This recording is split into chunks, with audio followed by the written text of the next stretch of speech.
Eu queria chamar aqui, para assumir a tribuna, ou do qual lado você quiser, mais um convidado que vai fazer aqui uma explanação, que é o senhor Rony Vernet.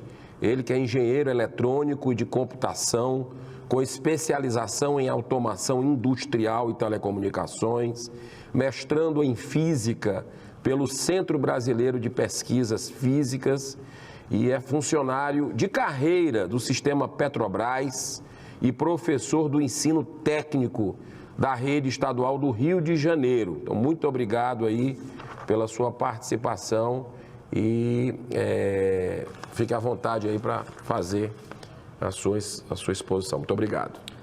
Excelentíssimo senhor senador Eduardo Girão, demais autoridades presentes, povo brasileiro. Os casos que serão mostrados a seguir são impressionantes, não apenas porque revelam que existem fenômenos ainda não compreendidos e que estão interessados em nossos povos indígenas e ribeirinhos da Amazônia, mas também porque esses incidentes foram comprovadamente investigados pelo governo brasileiro, cujos documentos estão disponíveis pela Lei de Acesso à Informação e também pelo Arquivo Nacional. Alguns desses casos são sensíveis, pois envolvem sequelas permanentes e mortes de pessoas. Entretanto, apenas fechar os olhos e ignorar esses fatos não irá nos ajudar a entender a origem desse problema. Façamos uma reflexão. Quando nós, pesquisadores, pegamos o helicóptero e descemos na floresta amazônica, dopamos uma onça, colocamos GPS, fazemos procedimentos invasivos nessa onça, para estudá-la e preservar a sua espécie, é uma agressão? E se essa onça vem a morrer por uma reação natural do seu organismo ao dardo tranquilizante que foi colocado nesse animal, é um assassinato? Na visão do animal, provavelmente sim. Mas na visão do pesquisador, ele estava tentando apenas proteger aquela espécie. Para nos permitir interpretar essas questões, e precisamos avançar a ciência na fronteira do desconhecido e entender a origem e as intenções desses fenômenos. Se puder colocar os slides, por favor.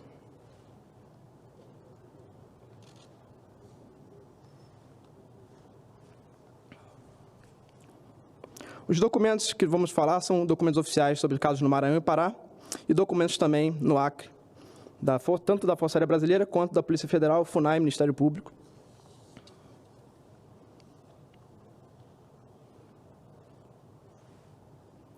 Acho que não está passando.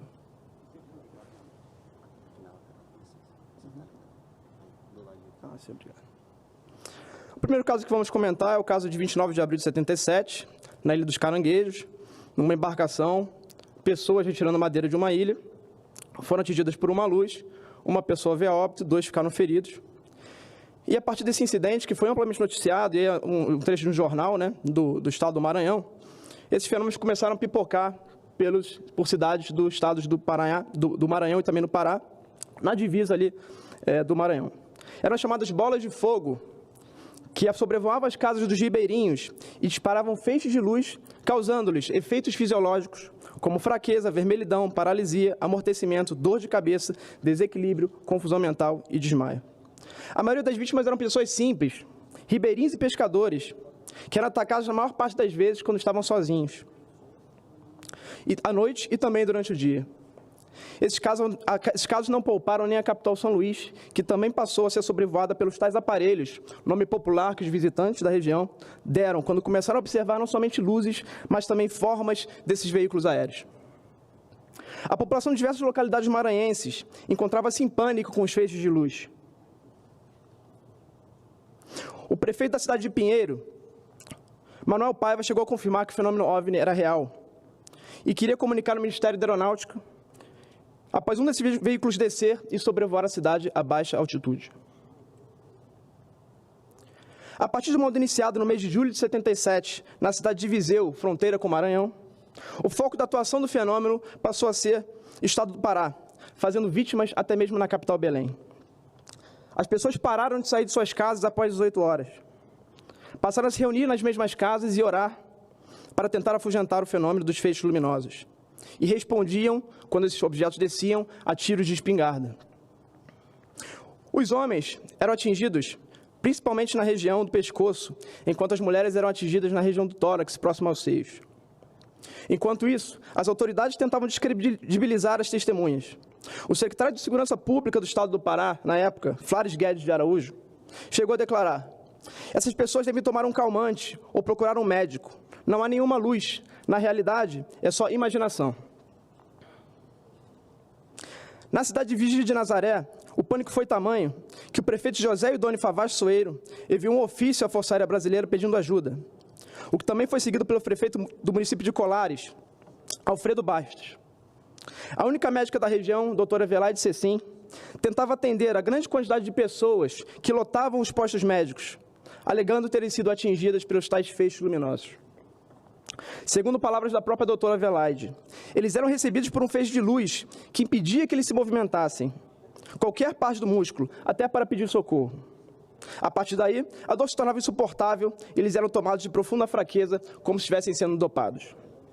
A população começou a abandonar a cidade, que entrou em um processo de esvaziamento, e a ausência de pescadores trouxe também a fome e a falta de alimentos. Até mesmo o único delegado do município havia fugido com medo. Porém, a médica, valente doutora Velaide, continuou atendendo a população. A partir desse momento, uma equipe da aeronáutica foi destacada ao local para verificar o que estava ocorrendo e tentar restaurar a ordem.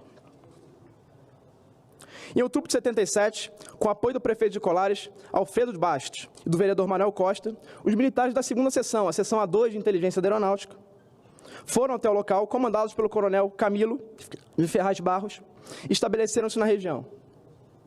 Um mês depois, a partir de novembro de 77, o comandante, o capitão na época, o Irangê Holanda, foi designado pelo comandante do 1º Comar, brigadeiro Protásio Lopes de Oliveira, para comandar o que ele batizou de Operação Prato, uma clara referência aos discos voadores, embora ele achasse que o que estava acontecendo na região não tinha nada de misterioso. Ele achava que tinha uma explicação trivial para tudo aquilo. A Marinha também se interessou pelo assunto. E o informe número 45, de 23 de novembro de 77, emitido pelo comando do 4º Distrito Naval, relatou que, a partir de 77, em abril, os jornais de Belém passaram a publicar várias notícias sobre esses OVNIs que estavam aterrorizando os estados do Pará e do Maranhão. Esse informe incluiu um mapa de localidades mais afetadas, um desenho do veículo aéreo mais avistado, que pode ser visto no slide, e um documento assinado pelo capitão de mar e guerra Paulo Fernando da Silva Souza.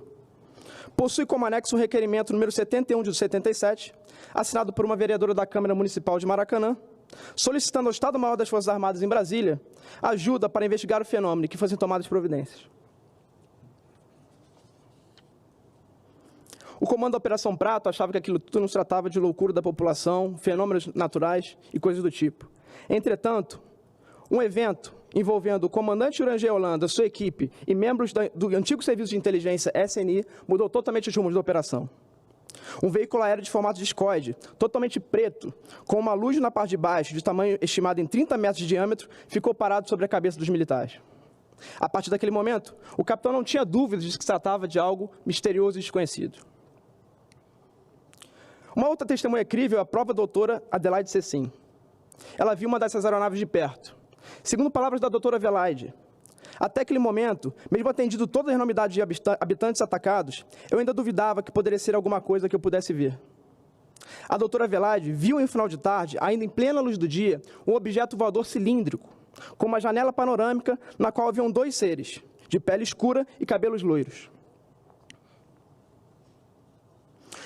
Nos relatórios elaborados pela operação da FAB, havia desenhos das aeronaves avistadas, 9 diferentes formas, dos mais variados tamanhos. Segundo o comandante da operação, foram feitas mais de 500 fotografias e 16 horas de filmagens em Super 8 e Super 16, incluindo 3 filmagens particulares da Holanda que ficaram de posse da aeronáutica.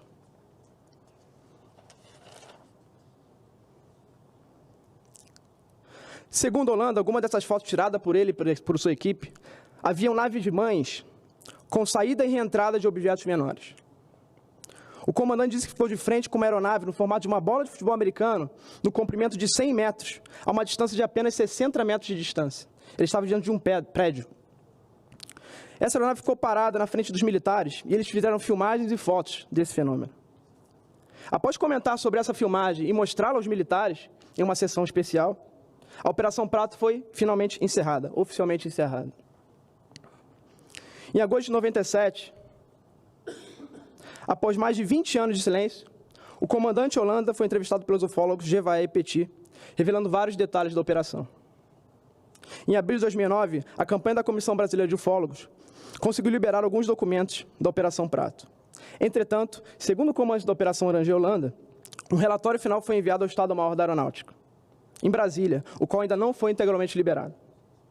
Faço aqui um apelo à Força Aérea para que haja liberação integral ao povo brasileiro de todos os documentos da Operação Prato, incluindo fotografias e filmagens realizadas que nunca vieram a público.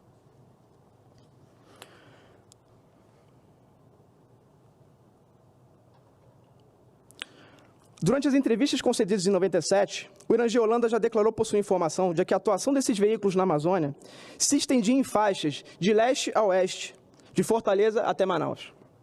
De fato, quase 40 anos depois dos casos investigados no Pará, uma nova onda de fenômenos veio acontecer na Amazônia. E também seria investigado pelo governo. Trata-se de casos no estado do Acre, onde houve contatos próximos de indígenas da etnia Axaninca com fenômenos não identificados. Segundo relatos de indígenas, essas aeronaves começaram a sobrevoá-los a partir do ano de 2013. E as primeiras interações do Axaninca com fenômenos luminosos nos rios e florestas da região começou a acontecer de forma mais contundente a partir do dia 24 de julho de 2014, após a Copa do Mundo no Brasil, quando uma aeronave desceu na aldeia Alpiltia, Acre, fronteira com o Peru, disparou feixes luminosos nos índios que entraram em pânico e uma índia veio abertar por conta de uma queda. Esses índios, a liderança indígena enviou uma carta à FUNAI. A partir dessa carta da FUNAI, comentando sobre esse relato, dessa aeronave que teria descido na aldeia, uma aeronave cilíndrica e luminosa, a FUNAI começou o envolvimento com as Forças Armadas e também com o governo do estado do Acre.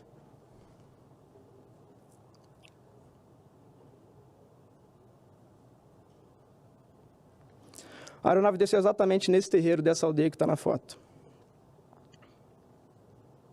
Os órgãos envolvidos numa investigação que começou a partir daí foram a FUNAI, a Polícia Federal, o Ministério Público Federal e a Secretaria de Segurança Pública do Estado do Acre.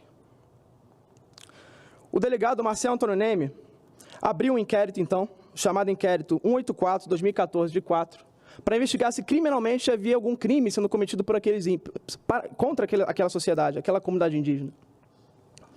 Então, os policiais federais realizaram uma missão naquela aldeia, com base nesse inquérito.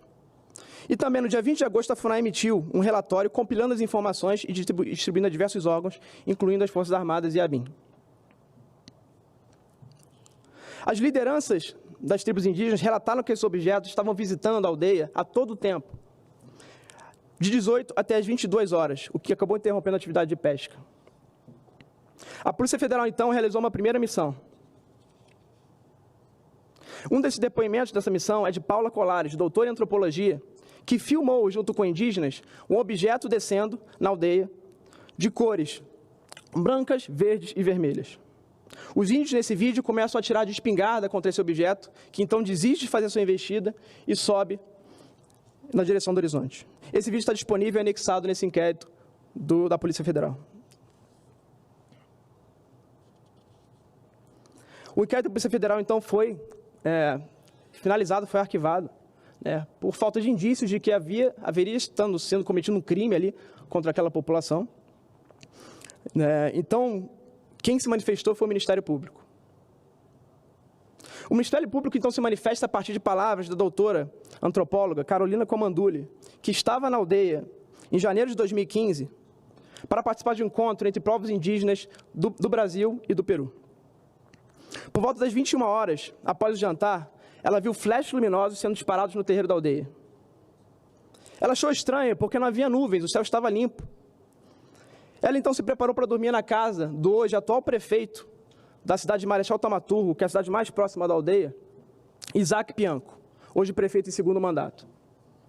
Na casa de Isaac, ela observou, quando estava preparando para dormir, uma luz esférica, entrando dentro da casa a cerca de meio metro do piso. Quando Paula achou que não era uma pessoa e viu de perto aquele fenômeno, ela ficou aterrorizada, só tentou se virar para o lado e tentar dormir, coisa que não conseguiu.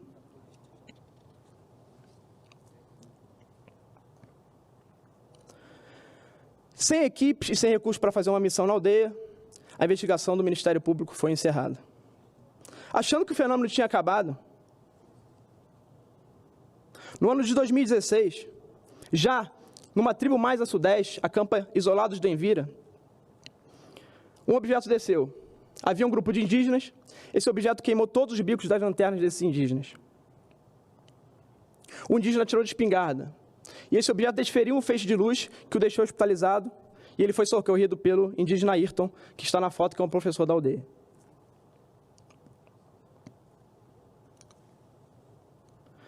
Uma investigação minha liberou recentemente, em 2020, mais de 120 páginas de documentos oficiais dessas investigações e mais de 20 minutos de vídeos escolhidos pela Polícia Federal que estão disponíveis ao povo brasileiro. Esses fenômenos começaram no Peru, em Chulucanas, em 2001. Fenômenos que saíam e entravam do mar, saíam e entravam dos rios. Começaram a vir em direção a Pucallpa, em 2008, também no Peru. E vieram chegar no Acre, a partir de 2013. Em 2 tribos, pelo que sabemos. Mas sabemos também que, pela tendência dessa linha, pode ser que outras comunidades indígenas que estejam desamparadas pelos órgãos de proteção estejam sendo afetadas também. E respondendo a tiros de espingarda, e tomando esses feixes luminosos e não saber o que estava acontecendo. Por isso que o que o Jackson falou aqui é muito importante. Precisa falar desse assunto e conscientizar a população, conscientizar as pessoas que estão mais isoladas e necessitadas, os nossos povos isolados, ribeirinhos, indígenas, pescadores. Esses fenômenos ainda acontecem nos dias de hoje. E há locais em que esses fenômenos acontecem há décadas. A região da Serra da Beleza, em Valência, no Rio de Janeiro, é uma região pesquisada há décadas por pesquisadores. Lá, nessas regiões, acontecem fenômenos luminosos, presenciados pela família de Arnaldo, que eu agradeço a presença hoje, pai de 2 filhos, empresário, e que tem um respeito muito grande por esse fenômeno, porque ele convive desde criança com eles. A partir desse momento, eu faço aqui um juramento perante o Congresso Nacional e o povo brasileiro, prometendo relatar com toda a verdade um evento observado por mim e por mais de 4 anos de visita a essa região. Pois creio que na qualidade de engenheiro, mestrando em física, professor e funcionário público federal, a credibilidade de minha pessoa e meu testemunho irão contribuir para despertar o interesse dos nossos congressistas e instituições de pesquisa sobre o assunto. No dia 10 de junho de 2021, às 18 horas e 47 minutos, uma enorme luz com cerca de 5 metros de diâmetro, cor e luminosidade parecida com ferro fundida, apareceu no topo do morro conhecido como Cruzeiro, onde Arnaldo construiu uma cruz de 13 metros em homenagem ao seu pai, já falecido. Nesse momento, parafrasei o comandante Holanda para descrever o que eu estava vendo. Era um sol na minha frente, um brilho muito grande, mas que você podia ficar fitando. Ela não te machucava à vista. Quando a luz diminuiu, peguei meu binóculo, que possuía zoom óptico suficiente, para me permitir observar detalhes do fenômeno a uma distância aproximada de 18 metros, ou seja, a mesma clareza e distância que eu observo muitos de vocês aqui hoje. No lugar daquela luz, havia seres humanoides, de altura estimada entre 3 e 5 metros de altura, de cor preta, opaca, cujos corpos eram fluidos como líquido e contido e capazes de flutuar. Luzes menores na mesma cor da luz original acompanhavam esses seres. Era possível ver que olhavam na minha direção, parecendo estar cientes da minha presença. Impactado diante do desconhecido, deixei cair no chão o binóculo que estava preparado para filmar com acessório de acoplamento. Então passei a filmar o fenômeno somente através de uma câmera semi-profissional, sem recurso de zoom. Gravação histórica com duração de vários minutos, mas de pouca qualidade, devido à distância estimada em 400 metros. Esse caso comprova a dificuldade de realizar um bom registro desses fenômenos devido à falha humana. E impõe a necessidade de uso de estações de registro automático. Por isso, nesse histórico dia de hoje, estamos inaugurando, nas terras do Arnaldo, que tem contribuído muito para esse assunto, cientificamente, deixando pesquisadores irem até o seu local, e hoje ele veio aqui se colocar disponível para o governo, para as instituições de pesquisa federais, para as Forças Armadas, irem e investigarem os fenômenos na região. Agradeço muito ao Arnaldo, por favor, uma salva de palmas, se puderem, pela contribuição que ele vem dada a esse assunto. E para o povo brasileiro, as pessoas quiserem visitar também a região. Finalizando já o discurso, hoje estamos inaugurando, na propriedade, o projeto de expansão da primeira estação de monitoramento desses fenômenos. Essa estação é composta por câmeras de última geração, motorizadas, com alto zoom óptico, antenas de comunicação, painéis solares, capazes de detectar e gravar de forma automática fenômenos que apareçam na região.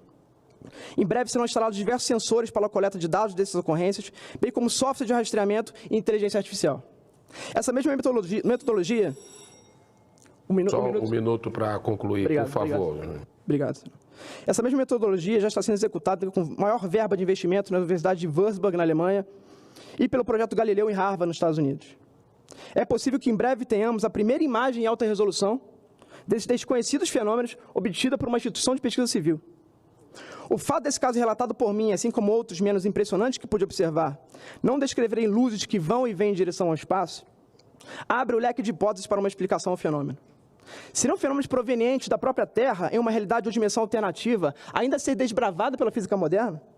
Seriam nós mesmos vindos do futuro? Ou seriam fenômenos que operam a partir de nossos mares e rios, conforme observado nos casos da Amazônia, e também por casos revelados pela Marinha Americana e pelo Departamento de Defesa dos Estados Unidos? São perguntas cuja resposta depende da coleta e análise de dados por instituições científicas. E, para isso, encerro a minha apresentação pedindo aos senadores que façam os esforços